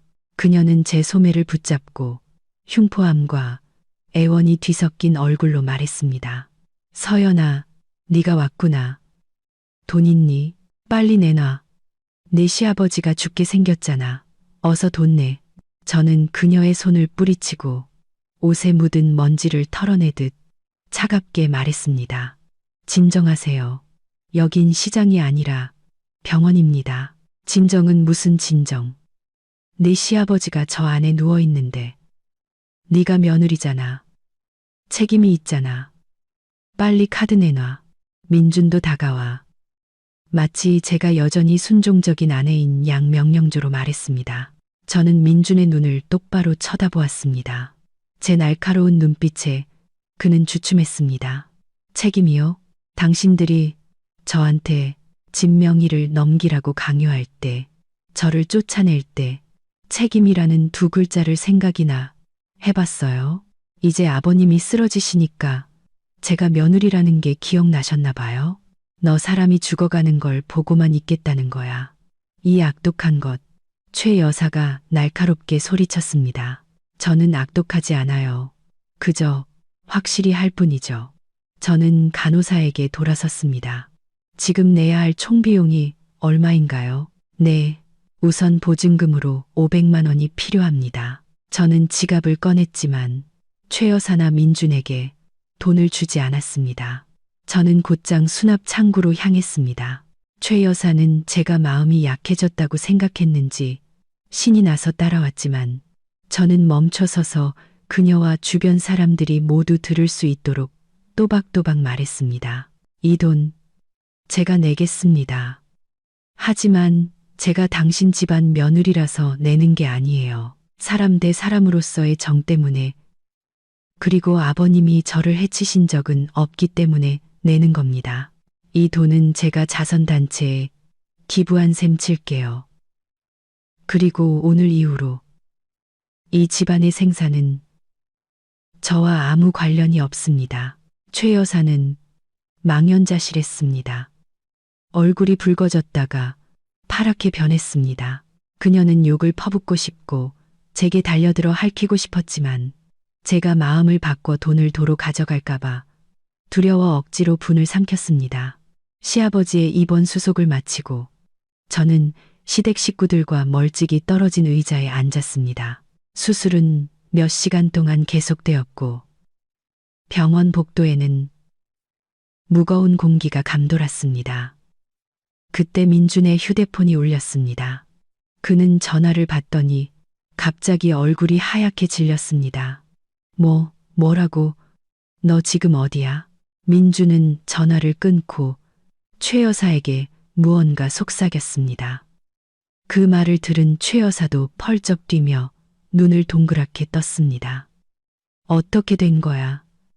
호텔에 얌전히 있으라고 했잖아. 가까이 앉아있던 저는 일부러 엿들은 것은 아니었지만 그들의 대화 조각이 귀에 들어왔습니다. 아무래도 내연녀 유나가 또 무슨 일을 저지른 모양이었습니다. 민주는 제 눈치를 살피며 다가와 작은 목소리로 말했습니다. 서연아, 나 급한 일이 생겨서 잠깐 다녀와야 할 것 같아. 네가 여기 남아서 아버지 좀 지켜봐줘. 저는 고개를 들어 비웃었습니다. 아버지가 수술대 위에서 사경을 헤매고 있는데 귀한 아들이라는 작자는 내연녀를 챙기러 가겠다고요. 가세요. 하지만 미리 말해두는데 저는 수술 끝날 때까지만 여기 있을 거예요. 그 후에는 당신들이 알아서 하세요. 민주는 더 이상 말다툼할 용기가 없는지 황급히 민수를 끌고 달려나갔습니다. 홀로 남은 최 여사는 바닥에 주저앉아 운명을 탓하며 중얼거렸습니다. 약 2시간 후 수술실 불이 꺼졌습니다. 의사가 피곤한 얼굴로 걸어 나왔습니다. 수술은 성공적으로 끝났지만 환자분 상태가 아직 매우 위중합니다. 운동 기능 회복 가능성은 매우 낮고 반신불수가 될 수 있으며 장기적인 간병이 필요합니다. 남편이 반신불수가 될 거라는 소식을 들은 최 여사는 엉엉 울기 시작했습니다. 남편을 걱정해서 우는 것인지 아니면 이제 빚더미와 병간호의 짐이 온전히 자기 어깨 위로 쏟아질 것을 깨닫고 우는 것인지 알 수 없었습니다. 저는 일어나 의사에게 다가가 감사 인사를 전하고 최 여사에게 돌아섰습니다. 의사 선생님 말씀 들으셨죠? 아버님은 간병이 필요해요. 당신은 아내고 민준 씨와 민수 씨는 아들이니 책임은 당신들에게 있어요. 저는 할 수 있는 만큼 다 했습니다. 서연아, 가지마. 최 여사가 벌떡 일어나 제 팔을 붙잡았습니다. 이런 상황에 엄마를 버리면 어떡해. 집은 곧 경매로 넘어갈 판이고 내 시아버지는 저렇게 누워있는데 약값은 어디서 구해? 너는 부자잖아. 우리 가족이 이렇게 망가지는 걸 보고만 있을 거야? 저는 제 앞에 무릎 꿇고 있는 여자를 내려다보았습니다. 불과 며칠 전 그녀는 상석에 거만하게 앉아 제게 진명이를 넘기라고 강요하고 아이도 못 낳는 년이라고 욕을 퍼부었습니다.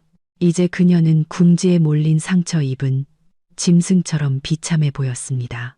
하지만 저는 그녀의 후회가 가짜라는 것을 알았습니다. 그녀는 그저 돈이 아깝고 고생하기 싫을 뿐이었습니다. 오늘 제가 마음이 약해진다면 저는 다시 그들의 덫에 빠지게 될 것이고 이번에는 빠져나올 길이 없을 것입니다. 최 여사님, 저는 그녀의 손가락을 하나씩 떼어내며 차갑지만 단호한 목소리로 말했습니다. 예전에 하셨던 말씀 기억나세요? 여자는 시집 가면 그 집 귀신이 되어야 한다고요. 저는 이제 민준 씨 아내가 아니에요. 이 침몰하는 배에 함께 탈 의무가 없다고요. 제가 방금 낸 돈은 우리가 나눴던 죽어버린 정에 대한 조의금이라고 생각하세요. 다시는 저를 찾지 마세요. 저는 등을 돌려 걸어 나갔습니다. 뒤에서 들려오는 탐욕스러운 시어머니의 절망적인 울음소리를 뒤로 한 채 병원 문을 나서며 소독약 냄새와 함께 자유의 냄새가 가득한 공기를 깊이 들이마셨습니다. 시아버지를 생각하면 마음이 아팠지만 제 자신을 구하기 위해서는 잔인해져야만 했습니다. 오늘의 냉정함은 내일의 평화를 위해 치러야 할 대가였습니다. 시아버지의 입원은 시댁의 연쇄 붕괴를 알리는 신호탄과 같았습니다. 제가 병원을 떠난 지 이틀 후 제 오피스텔 초인종이 다시 울렸습니다. 이번에는 민준도 사채업자도 아닌 민수의 약혼녀였던 슬기였습니다. 인터폰으로 보니 슬기는 눈이 퉁퉁 부은 채 핸드백 끈을 꽉 쥐고 서 있었습니다. 슬기는 다소 순진하고 허영심 있는 젊은 아가씨로 강북의 꽤 유복한 집안 출신이었습니다. 가족 모임에서 몇 번 만난 적이 있었는데 성격이 나쁘지는 않았지만 민수네 집안의 거짓된 허울에 눈이 멀어 있었습니다. 문을 열자 슬기는 저를 보자마자 와락 울음을 터뜨렸습니다. 언니, 저 좀 도와주세요. 민수 오빠가 절 속였어요. 그 집 식구들 전부 다 저를 속였어요. 저는 슬기를 안으로 들여 따뜻한 물 한 잔을 건네며 진정하고 이야기해보라고 했습니다. 슬기는 흐느끼며 털어놓았습니다. 어제 슬기가 최 여사가 늘 아들 몫으로 남겨뒀다고 자랑하던 강남 아파트를 구경시켜달라고 조르자 민수는 어쩔 수 없이 그녀를 이곳으로 데려왔다고 합니다. 경비원을 속여 집으로 올라가거나 다른 핑계를 댈 생각이었던 거죠. 하지만 로비에 도착하자마자 경비원이 그들을 막아서며 이 집 주인은 김서연 씨이며 그분이 민수라는 이름의 방문객은 절대 들여보내지 말라고 요청했다고 분명히 말해주었다는 겁니다. 언니, 민수 오빠 어머니는 이 집이 민수 오빠 명의로 되어 있고 결혼만 하면 바로 들어와 살 거라고 맹세까지 했어요. 전부 다 거짓말이었던 거예요. 슬기는 희미한 희망을 품은 눈으로 저를 올려다 보았습니다. 저는 슬기의 눈을 똑바로 보며 이 젊은 아가씨에게 더 이상의 환상을 심어주고 싶지 않았습니다. 맞아, 슬기야. 이 집은 내 개인 재산이야. 민수네 가족은 여기에 아무런 권리도 없어. 그리고 나와 민준 씨는 지금 이혼 소송 중이라 내가 민수에게 집 명의를 넘겨줄 일은 절대 없어. 슬기는 그 말을 듣고 망연자실했습니다. 손에 든 컵을 거의 떨어뜨릴 뻔했습니다. 적나라한 진실이 부잣집 며느리가 되어 좋은 집에서 살겠다는 그녀의 꿈을 산산조각 낸 것입니다. 그런데 어떻게 감히 저희 부모님한테 예물을 받고 부동산 재벌 집안이라고 큰 소리를 칠 수 있죠. 민수 오빠는 새집 인테리어 계약금으로 쓴다고 저한테 2천만 원이나 빌려갔는데 알고 보니 도박빚 갚는 데 쓴 거였어요. 슬기는 고통스럽게 외쳤습니다. 결혼하기 전에 이 사실을 알게 된 걸 다행으로 생각해. 저는 부드럽게 조언했습니다. 만약 네가 그 집에 발을 들였다면 내 인생은 나보다 100배는 더 힘들어졌을 거야. 슬기는 눈물을 닦았습니다. 그녀의 눈빛이 점차 단호해졌습니다. 그녀는 휴대폰을 꺼내 부모님께 바로 전화를 걸었습니다. 아빠, 엄마, 파혼해요. 그 사람들 사기꾼이에요. 그날 오후 민수가 파혼당하고 예물을 돌려달라는 요구를 받았다는 소문이 동네에 파다하게 퍼졌습니다. 슬기네 부모님은 보통이 아니었습니다. 그들은 변호사를 대동하고 시아버지가 입원한 병원까지 찾아와 최 여사와 민수에게 사기친 돈을 전부 돌려놓지 않으면 사기죄로 고소하겠다고 으름장을 놓았습니다. 허영심으로 가득 찼던 민수는 이제 약혼녀에게 차이고 빚쟁이들에게 쫓기는 신세가 되어 병원 구석에 숨어 지내며 고개도 들지 못했습니다. 민수의 몰락은 시작에 불과했습니다. 제가 박씨 집안에 날린 다음 펀치는 내연녀 오윤아의 실체를 폭로하는 것이었습니다.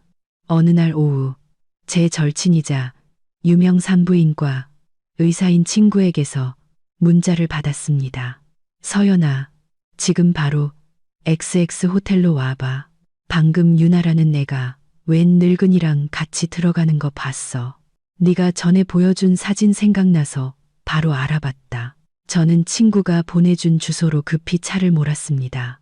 로비에서 기다리는 동안 친구에게 시내 주요 산부인과에서 유나의 진료 기록을 확인해 달라고 부탁했습니다. 의료계에 인맥이 넓은 친구는 금방 결과를 알려주었습니다. 서연아, 최근 3개월간 오윤아라는 이름으로 된 산전 진료 기록이 전혀 없어. 내가 병원 연합 시스템까지 다 확인해 봤는데 가짜 초음파 사진을 쓰거나 무허가 개인 병원에서 진료받았을 가능성이 커. 친구가 전화로 알려주었습니다. 바로 그때 유나와 낯선 남자가 엘리베이터에서 팔짱을 낀 채 다정하게 걸어 나오는 것이 보였습니다. 남자는 그녀의 아버지 뻘로 보였고 배가 나오고 머리가 벗겨졌으며 낯이 익었습니다. 기억을 더듬어 보니 민준이 아주 호색한이라고 말했던 협력사 사장이었습니다. 저는 조용히 휴대폰을 꺼내 그 모든 장면을 녹화했습니다. 유나는 전혀 눈치채지 못한 채 명품 가방을 사달라며 그 남자에게 애교를 부리고 있었습니다. 하지만 유나의 외도 증거만으로는 부족했습니다. 임신이 가짜라는 것을 증명해야 했습니다. 저는 정면 승부를 걸기로 했습니다. 방금 찍은 동영상을 민준에게 네 애인 잘 챙겨. 남의 자식 아빠 소리 듣지 말고라는 메시지와 함께 보냈습니다. 메시지를 받은 민준은 길길이 날뛰었습니다. 그는 회사로 달려가 유나를 찾았습니다. 마침 유나는 동료들에게 새 가방을 자랑하고 있었습니다.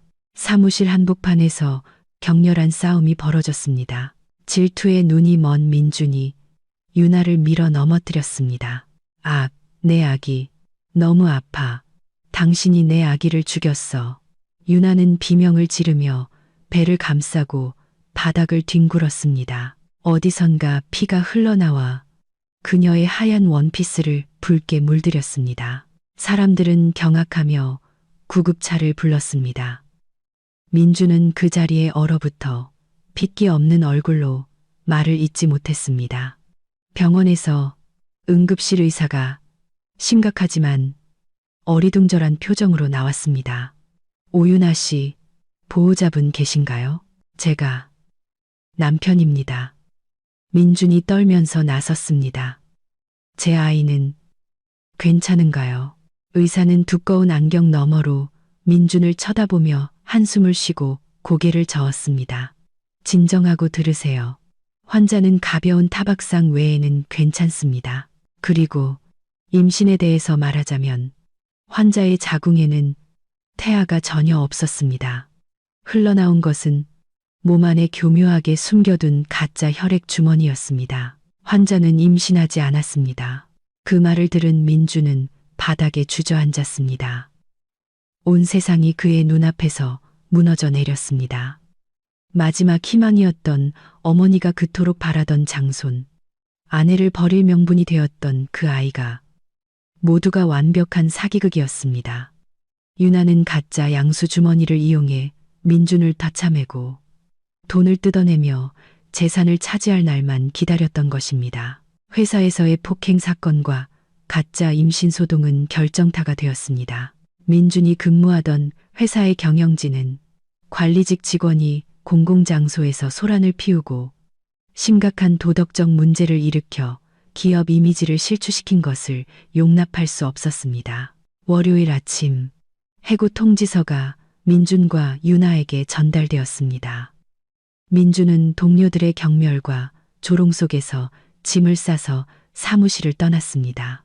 한때 유능한 부장이라고 그를 치켜 세우던 사람들은 이제 내연녀에게 속아 아내를 버렸다가 빈털터리가 된 나약한 남자에 대해 수군거렸습니다.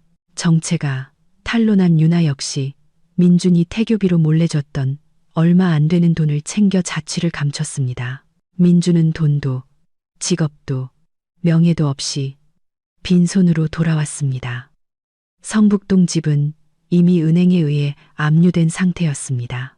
최 여사는 시아버지를 데리고 골목 깊숙한 곳에 허름하고 눅눅한 단칸방에 임시로 거처를 마련해야 했습니다. 한때 사모님 행세를 하던 최 여사는 이제 남편 약값을 벌기 위해 골목 어귀의 백반집에서 설거지를 해야 했습니다. 민준이 저를 찾아왔습니다. 그는 흰남 아파트 정문 앞에 서 있었습니다. 초췌한 모습에 수염은 덥수룩했고 옷은 구겨져 있었습니다. 예전에 그거만 하고 공격적인 모습은 온데간데 없었습니다. 서연아, 내가 잘못했어. 정말로 내가 잘못했어. 민준은 쉰 목소리로 말했습니다.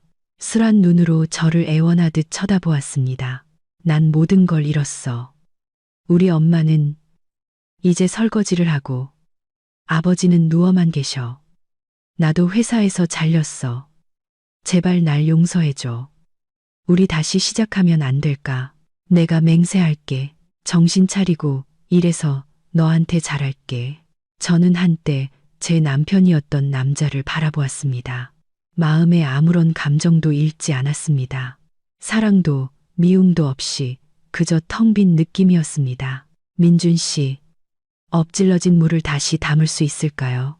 당신이 어머니와 합세해서 나를 쫓아낼 때, 유나의 가짜 임신에 기뻐할 때, 오늘 같은 날이 올 거라고 생각은 해봤어요? 내가 어리석고 비겁했어.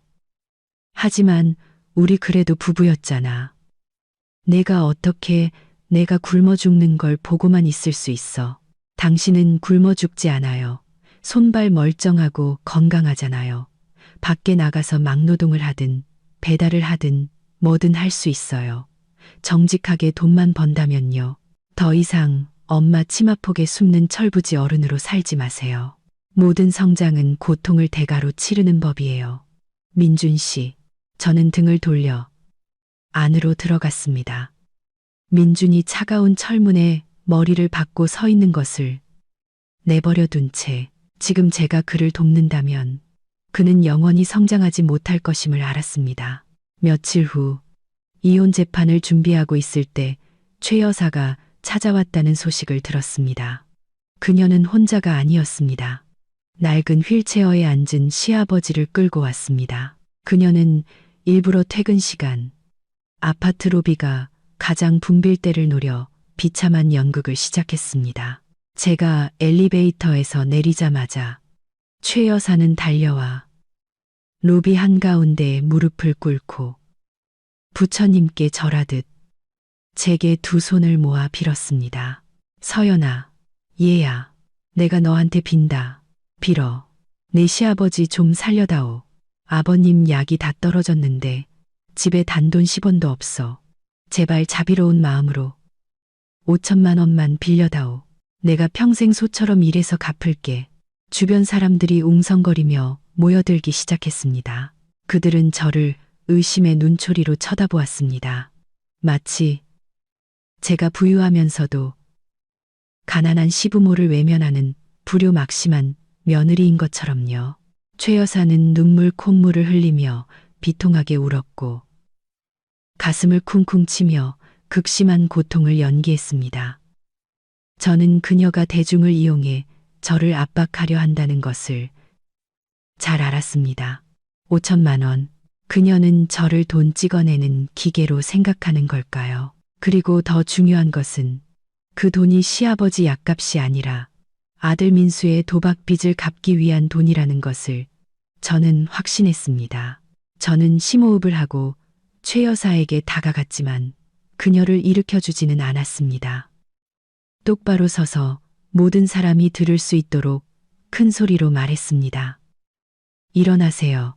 여기서 연극하지 마시고요. 여기 계신 분들은 사정을 모르시겠지만 법원과 법은 모든 것을 알고 있습니다. 아버님 약값이 필요하다고 하셨죠. 그럼 제가 지난번에 내드린 병원비 500만 원은 어디 갔나요? 왜 그 돈을 환급받아서 아들 민수 씨 도박 자금으로 주셨죠? 최 여사는 멈칫했습니다. 울음소리가 목구멍에 걸렸습니다. 그녀가 몰래 병원비 잔액을 환급받아 막내 아들 도박판에 갖다 바친 사실을 알 거라고는 상상도 못했을 겁니다. 병원에서 받은 증거 여기 있어요. 저는 휴대폰을 들어 최 여사의 서명이 담긴 환급 영수증 사진을 보여주었습니다. 남편 목숨값을 빼돌려 도박 중독자 아들을 먹여 살리고 이제 와서 제게 돈을 구걸하러 오셨다고요? 당신 사람이 맞긴 한가요? 군중의 시선이 바뀌기 시작했습니다. 처음에 동정 어린 눈빛은 경멸과 분노로 변해 최 여사를 향했습니다. 수군거리는 소리가 들렸습니다. 세상에 엄마라는 사람이 어떻게 저렇게 악독할 수가. 저 며느리가 불쌍하네. 정말 서투른 연극이었어. 최 여사의 얼굴은 파랗게 질렸습니다. 더 이상 속일 수 없다는 것을 깨달은 그녀는 벌떡 일어나 본색을 드러냈습니다. 잘났다. 아주 잘났어. 내가 너를 저주한다. 너도 절대 좋은 꼴 못 볼 거야. 저는 건물 경비원에게 신호를 보냈습니다. 경비 아저씨, 이 여성을 밖으로 내보내주세요. 공공질서를 어지럽히고 입주민을 괴롭히고 있습니다. 덩치 큰 경비원 2명이 즉시 다가와 최 여사를 단호하게 제지하고 시아버지의 휠체어를 밀어 로비 밖으로 내보냈습니다. 그녀는 나가면서도 고래고래 소리를 지르며 욕을 퍼부었지만 그 욕설은 분주한 인파와 사회의 무관심 속에 금세 묻혀버렸습니다. 최 여사를 쫓아냈지만 휠체어에 움츠려 앉아 텅 빈 눈으로 저를 바라보던 시아버지의 모습이 계속 마음에 남았습니다. 그는 그 가족 중에서 유일하게 제게 잘못이 없는 사람이었고 이제 아내와 자식들의 업보를 대신 짊어지고 있었습니다. 최 여사나 민준에게 직접 돈을 줄 수는 없었습니다. 그 돈이 절대 시아버지에게 가지 않을 것이 뻔했기 때문입니다. 다른 해결책이 필요했습니다. 정도 지키면서 제 선의가 이용당하지 않을 방법이요. 저는 김 변호사님 사무실을 찾아갔습니다. 변호사님, 박대호 씨의 치료만을 위한 작은 의료신탁을 만들고 싶어요. 제가 1년간의 기본 약값과 진료비를 충당할 수 있는 금액을 넣을게요. 김 변호사님은 존경의 눈빛으로 저를 바라보았습니다.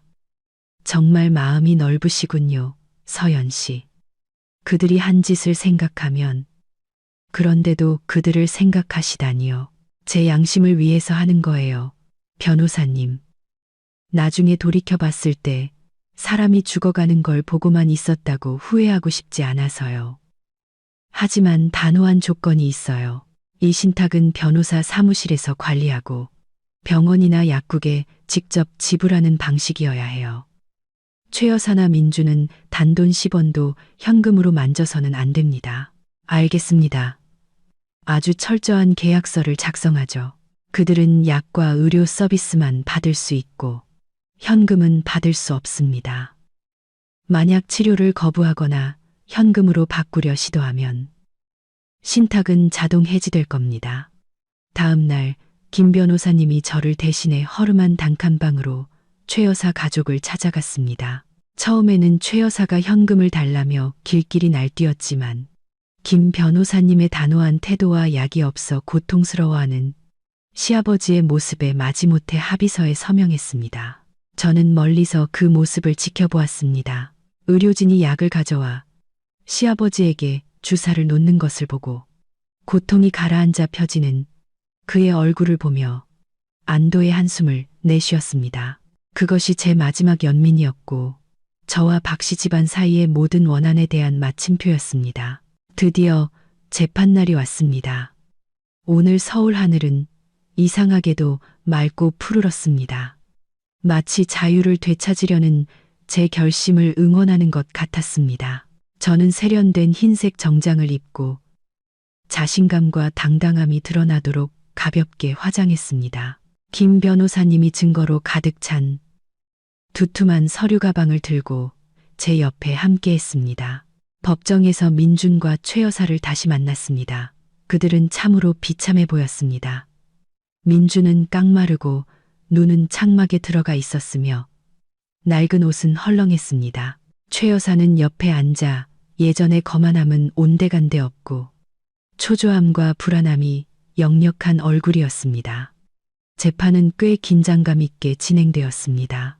민준 측 변호사는 아마도 마지막 남은 돈을 긁어모아 고용한 듯 부부의 정이 아직 남아있다며 재산이라도 조금 뜯어낼 요량으로 조정을 통해 시간을 끌려고 애썼습니다.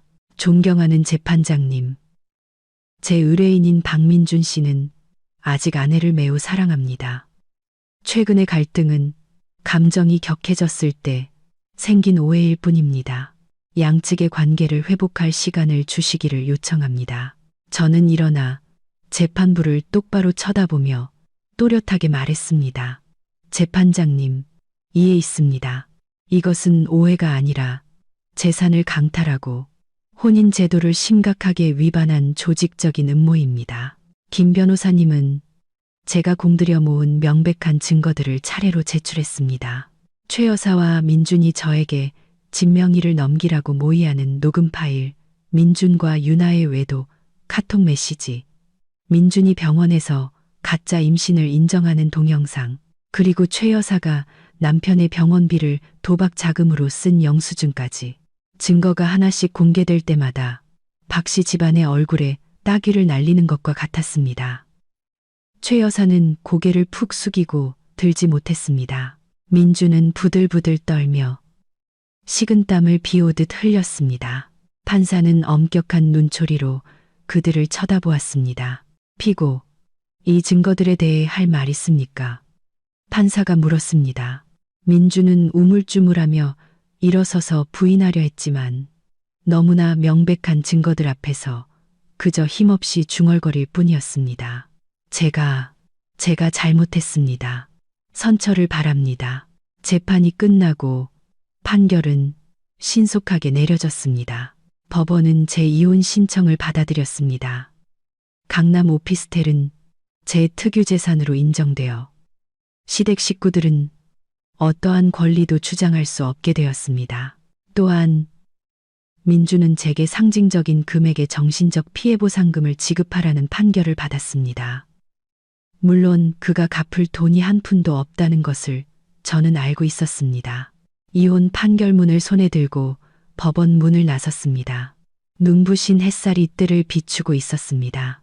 저는 깊은 숨을 들이마셨습니다. 지난 3년간 가슴을 짓누르던 천근만근의 돌덩이를 내려놓은 기분이었습니다.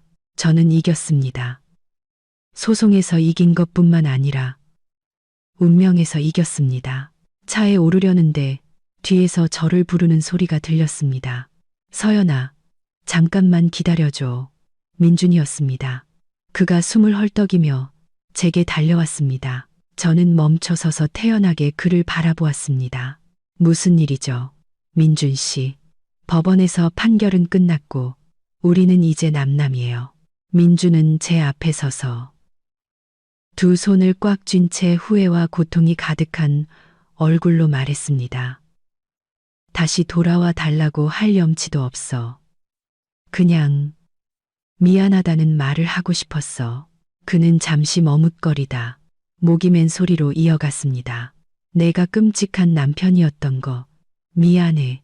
내가 나약하게 엄마 말만 듣고 널 힘들게 한 거 미안해.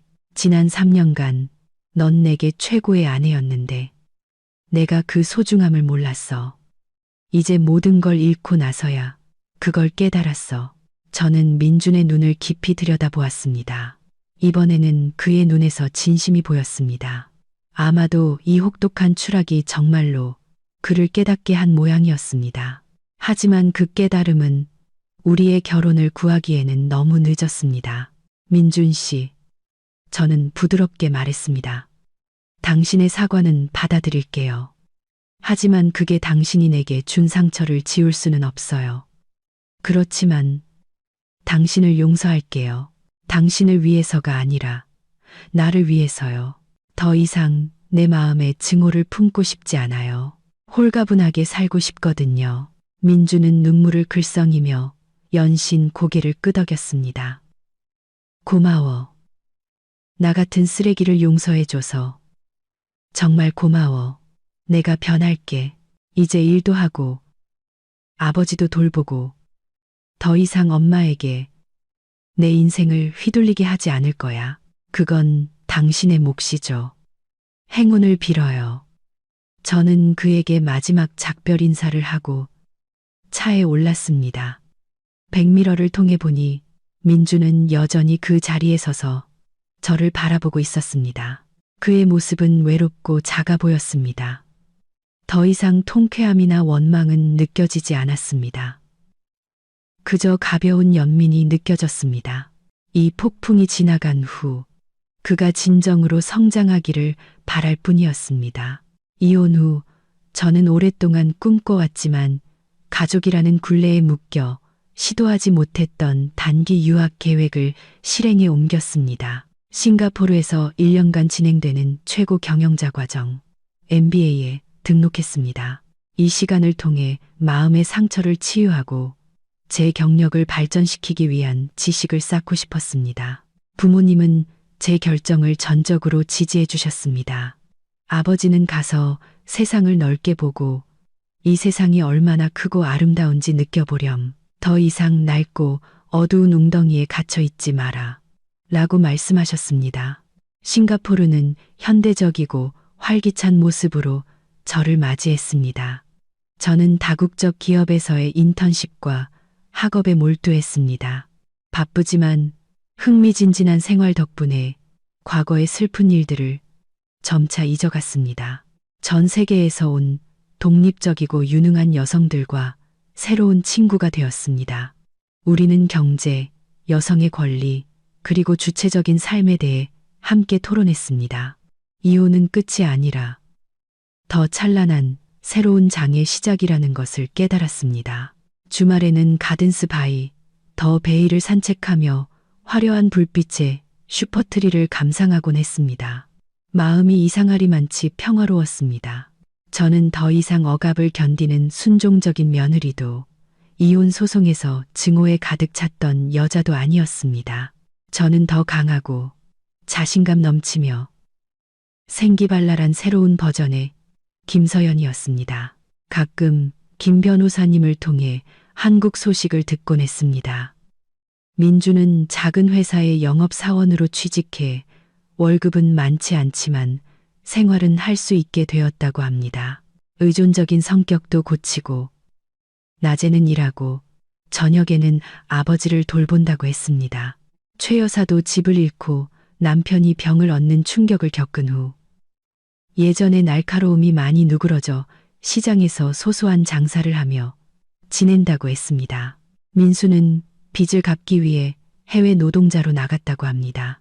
각자 자신의 삶에 책임을 지고 있었습니다.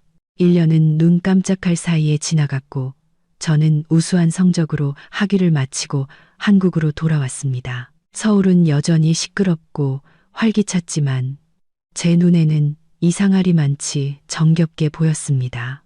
저는 이전 회사에 더 높은 연봉과 대우를 받으며 관리직으로 복귀했습니다. 동료들은 모두 제가 더 예뻐지고 기품 있어졌다고 칭찬했습니다. 어느 날 오후 단골 카페에서 우연히 민준과 마주쳤습니다. 그가 제가 잊고 간 옛 기념품을 돌려주기 위해 약속을 잡았던 것입니다. 민주는 훨씬 성숙하고 남자다워 보였습니다.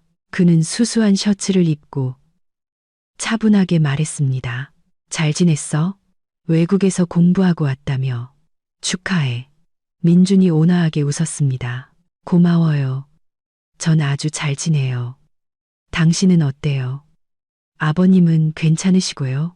아버지도 좀 나아지셨어. 아직 휠체어를 타시지만 정신은 더 맑아지셨어.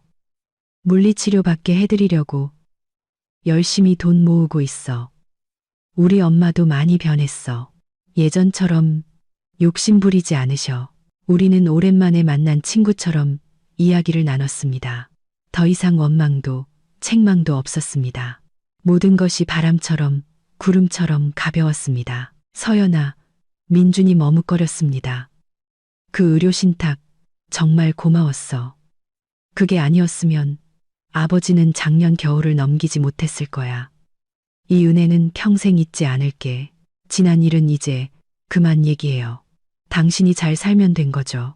민준과 헤어지고 나니 마음이 정말로 가벼워졌습니다. 저는 과거를 완전히 용서했습니다. 용서는 다른 사람을 위한 선물이 아니라 내 영혼이 자유롭게 날아오를 수 있도록 나 자신에게 주는 선물이었습니다. 다시 일상으로 돌아와 저는 회사 마케팅 팀장인 지훈 씨의 큰 도움을 받았습니다.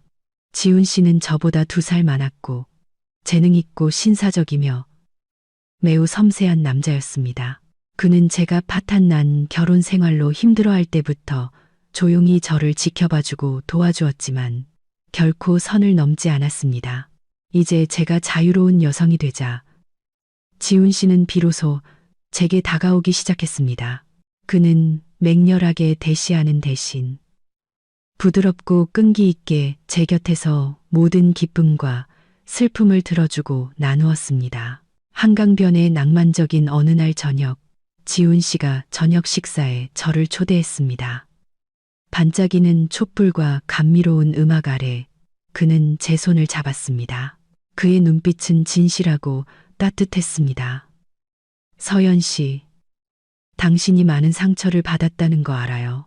온 세상을 다 가져다 주겠다고 약속할 수는 없지만 남은 평생 당신 곁에서 당신을 소중히 여기고 지켜주겠다고 약속할게요. 제가 당신을 보살필 기회를 줄래요. 오랜만에 느껴보는 설레는 두근거림에 심장이 뛰었습니다. 저는 지훈 씨를 지난 몇 년간 묵묵히 저를 기다려준 남자를 바라보았습니다. 행복은 멀리 있는 것이 아니라 바로 곁에 있다는 것을 깨달았습니다. 그저 용기를 내어 마음을 열고 받아들이기만 하면 되는 것이었습니다. 저는 미소를 지으며 조용히 고개를 끄덕였습니다. 네, 좋아요. 하지만 약속해줘요. 다시는 저 혼자 밥하고 설거지하게 만들지 않겠다고요. 지훈 씨가 크게 웃으며 제 손을 꽉 잡았습니다. 약속할게요. 부엌일은 제가 다 할게요. 당신은 그냥 예쁘고 행복하기만 하면 돼요. 우리는 함께 불빛으로 반짝이는 강을 바라보았습니다. 앞으로의 길이 여전히 험난할 수 있겠지만 저는 더 이상 두렵지 않았습니다. 저는 무너짐 속에서 성장했고 더 중요한 것은 제 인생의 진정한 행복을 찾았기 때문입니다. 이혼 전쟁은 끝났지만 저의 성장과 행복을 찾는 여정은 이제 막 시작되었습니다. 그리고 저는 선한 마음과 강인한 의지로 행복한 결말을 맞이할 자격이 있다고 믿습니다. 끝까지 들어주셔서 진심으로 감사합니다. 다음 영상에서 다시 뵙겠습니다.